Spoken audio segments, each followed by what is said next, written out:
Up next, a look at the latest news in technology with our Tech 24 segment. This week in artificial intelligence, there was another slew of head-spinning announcements from OpenAI and Google. But these latest updates have some people asking, is AI really getting smarter, or has the technology behind it begun to plateau? Our tech editor, Peter O'Brien, is here to help tackle that question. Hi there, Peter. Hi, Charlie. Can you start by just breaking down for us what happened this week? This week, we really saw how close we're getting to human-like AI assistants. Some of them are, especially OpenAI's, are starting to almost sound indistinguishable from real humans. So OpenAI launched its latest model, GPT-4o, and a day later, Google announced its own new AI assistant called Astra. Both are multimodal, which means that they can see, hear, read, and speak all at the same time. Take a quick look. Well, can you take a guess at what it might be doing based on what I'm showing you here? From what I can see, it looks like you're in some kind of recording or production setup. With those lights, tripods, and possibly a mic, it seems like you might be gearing up to shoot a video or maybe even a live stream. Yeah. Tell me when you see something that makes sound. I see a speaker, which makes sound. What is that part of the speaker called? That is the tweeter. It produces high-frequency sounds. Give me a creative alliteration about these. Creative crayons color cheerfully. They certainly craft colorful creations. So we see that particularly low latency with OpenAI's model. But what I find a little bit worrying is how much Sam Altman, OpenAI's CEO, is really leaning into his comparisons with the Spike Jonze film Her. He literally tweeted the word. Yeah. I was going to mention because there have been people online that have noticed how much the voice sounds like it, and some criticism that the female voice sounds a little bit too sexy or flirty. Yeah, I mean, this is a criticism that's quite long-standing with AI assistants, is that they tend to usually be women. So essentially, you're ordering women around. I'm sure you can obviously change the voice, but it's, I think, notable that Sam Altman himself really. He's the reason that people are talking about Her, because he's mentioned it in his blog post, he's mentioned it in his tweet during the announcement.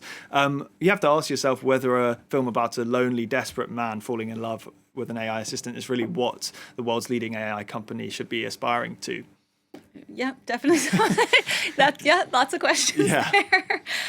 Okay, but another question people are asking is whether these new cool tricks are masking an actual lack of progress in the underlying technology behind these AI tools. Yeah, potentially. That's the other side of this. There's no question these models are getting faster and being applied to many more things, but are they still getting cleverer? It's been more than a year since GPT-4, and certainly the rate of innovation in the months leading up to that were more fast-paced than they have been in the year since. But someone who knows a lot more about this than me is Dr. Michael Pound, who's Associate Professor of Computer Science at the University of Nottingham, who's been waiting patiently to speak to us. Thanks for joining us, Michael. So your eye was caught by a paper that was released in April called No Zero Shot Without Exponential Data. Can you just explain to our viewers the implications of this paper?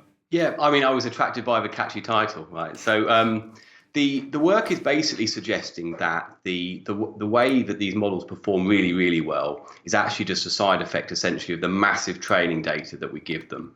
And we're running out of training data. Yes, we have loads. We have millions and millions, billions even of images.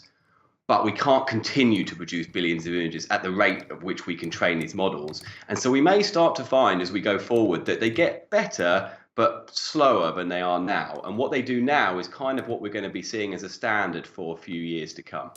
In terms of the paper, it tested particularly a few models on prompts and phrases and data which was far less common, what was called the long tail of the data set. So why are these models performing particularly badly on these kind of examples? If you're scraping the internet for data to train your model, then you just grab all the images you can, and as a side effect of that, you get all the popular images. So cats and dogs, people, these are all over the internet. These are massively going to be very, very common in your data set. But more niche, intricate, species of tree or plant life or other subspecies of animal or concepts that are less familiar, like, very little known musical instruments or something like this. These are only going to appear a few times, and those things are going to get lost among all the common data. And the network is not going to perform well on those things. It's not going to be able to recognize them. What's your take then on the proposed solution of synthetic data? Let's fill in all the gaps we have by generating a whole load of new data sets actually using AI. So, I think for some areas that will work really well. But of course, actually, synthetic data has the exact same problem. And this paper showed that as well. So if you're trying to generate new images of objects, you need to have a firm understanding of what those objects are. And so it's a chicken and egg problem.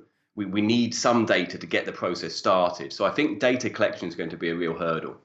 All right, Dr. Michael Pound from the University of Nottingham. Thanks so much for speaking to France 24. Thank you. So there you have it, Charlie. Really, it's the mountains more data that we need to actually get just a linear improvement in these models that are worrying researchers at the moment. Peter O'Brien, always keeping us on the leading edge of tech here at France 24. Thanks so much.